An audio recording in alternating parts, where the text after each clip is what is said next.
என்னை தூக்கி எறிந்ததற்கு பிறகு என்னை தூக்கி பிடித்தவர்தான் தளபதி என்பதை இன்றைக்கும் நான் நெஞ்சத்தோடு எண்ணி பார்க்கிறேன்.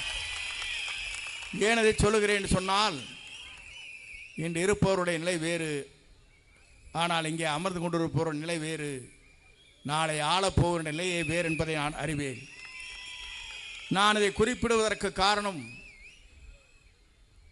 மூன்றாவது தலைவராக நாளை ஆட்சி கட்டளை அமரப்போகிற நம்முடைய வெற்றி தளபதி தான் ஆட்சி ஆளப் போகிறார்.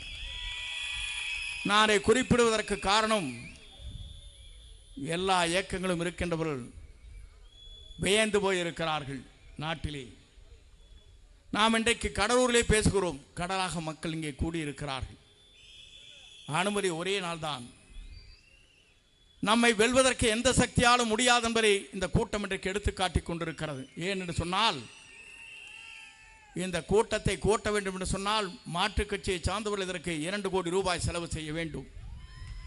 1 ரூபாய் கூட செலவு செய்யாமல் இங்கே கூட்டம் கூடப்பட்டிருக்கிறது என்று சொன்னால், இது தளபதிக்கு பின்னாலே இருக்கிற ஆர்ப்பரித்து வருகிற கூட்டம். இந்த கூட்டத்தை எவராலும் வெல்ல முடியாது. ஏனென்று சொன்னால், அதை சொல்வதற்கு காரணம், நம்முடைய கொள்கை தலைவர்கள் இருக்கிறார்கள். கொள்கை தலைவர்களை பொறுத்தவரையிலும் அஞ்சலை அம்மா அவர்கள் இந்த மண்ணிலே பிறந்தவர், இந்த நாட்டிற்காக தியாகத்தை செய்தவர். அவருடைய நினைவு நாள் இன்றைக்கு. அதைத்தான் நான் எண்ணி பார்க்கிறேன். கடவுளே, அந்த நாளிலே நான் பேசுகிற நல்ல வாய்ப்பு எனக்கு கிடைத்தவனுக்கு கூறாட கோடி நன்றி மலர்களை உங்களுக்கு நான் தெரிவித்துக் கொள்கிறேன். என்று எனக்கு முன்னாலே பேசியவர்கள் சொன்னார்கள், தந்தை பெரியார், காமராஜர் அவர்கள், அதே போல சட்டமேதை அம்பேத்கர் என்று சொன்னார்கள். விடுதலைக்காகவே தன்னை அர்ப்பணித்துக் கொண்டிருக்கிற பல்வேறு தலைவர்கள் இங்கே இருக்கிறார்கள். நம்மை பொறுத்தவரை நான் இன்னைக்கு எண்ணி பார்க்கிறேன், ஒரு வரலாறு படைக்கப்பட்டிருக்கிற இந்த கடவுளில் நாளை ஆட்சி மாற்றத்திற்கு இந்த கூட்டம் தான்.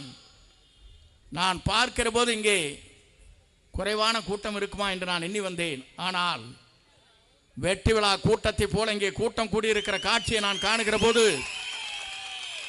உங்களை வெல்வதற்கு எந்த சக்தியாலும் இனி தமிழகத்திலே முடியாது என்ற வரலாற்றை நீங்கள் படைக்கப் போகிறீர்கள். இந்த வரலாற்றுக்கு சொந்தக்காரர்கள் நீங்கள். இங்கே எனக்கு முன்னாலே உரையாற்றுவர் சொன்னார்கள், 2 ஆட்சிகள் தமிழ்நாட்டில் ஆண்டு இருக்கிறது. புரட்சி தலைவருக்கு பிறகு, புரட்சி தலைவர் அம்மாவுக்கு பிறகு ஆட்சி நடத்தியவர்கள் இன்றைக்கு ஆட்சி நடத்தி கொண்டிருக்கிறது.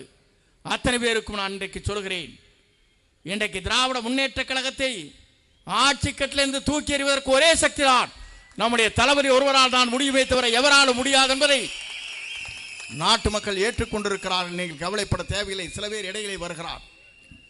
நான் இன்றைக்கு சொல்கிறேன் அவர்களுக்கெல்லாம், உங்களால் என்றைக்கும் திராவிட முன்னேற்ற கழகத்தை வீழ்த்த முடியாது. வீழ்த்துகிற சக்தி நம்முடைய தமிழகத்தின் வெற்றி தளபதியாக விளங்கி கொண்டிருக்கிற தளபதி ஒருவரால் தான் முடியுமே தவிர எவராலும் முடியாது என்பதை நீங்கள் உணர்ந்திருக்க வேண்டும். சில பேர் நினைக்கிறார்கள், அங்கே இங்கு ஓடிக்கொண்டிருக்கிறார். அந்த ஓடுகிற நண்பர்களுக்கு சொல்லுகிறேன், வீழ்த்தும் சக்தி இங்கே தான் இருக்கிறது, மறந்து விடாதீர்கள். திராவிட முன்னேற்ற கழகத்தை வீழ்த்த வேண்டும் என்று சொன்னால், மக்கள் நல்லாட்சி நடத்துவதற்கு, நாளை எதிர்காலத்தை நம்பியிருக்கிற மக்களுக்கு கண்ணீரை துடைப்பதற்கு, நம்முடைய தமிழகத்தின் வெற்றி கழகத்துடைய தலைவராக மட்டுமல்ல, இந்திய நாடை வியக்கத்தக்க அளவிற்கு ஒரு வரலாற்றை படைக்கிற தலைவராக தமிழகத்திலே வீரனை போட போகிறார் என்பதை நீங்கள் மறந்துவிடக் கூடாது. நான் இதையெல்லாம் சொல்வதற்கு காரணம், இங்கே இருக்கின்றவர் சொன்னார்கள், கடலூரிலே 9 சட்டமன்ற தொகுதி என்று சொன்னார்கள்.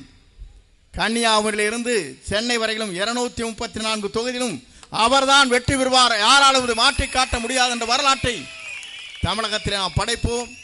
நான் எதற்காக சொல்லி என்று சொன்னால், காலத்தின் சூழ்நிலையை கருதி நான் உரையை சுருக்கி இங்கே பேசிக் கொண்டிருக்கிறேன். ஏனென்று சொன்னால், நீங்கள் 3 மணிக்கு இங்கே வந்தீர்கள். ஆனால் மாற்றுக் கட்சியை பார்க்கின்ற போது 1 மணி நேரம் கூட கூட்டம் இருப்பதில்லை. காலி சேர்களை நாம் பார்க்கிறோம். ஆனால் காலி செய்கிற கூட்டம் தான் இங்கே வெற்றி கழகத்துடைய தலைவருடைய பட்டாளங்கள் இங்கே இருக்கிறது என்பதை என்னால் உணர முடிகிறது.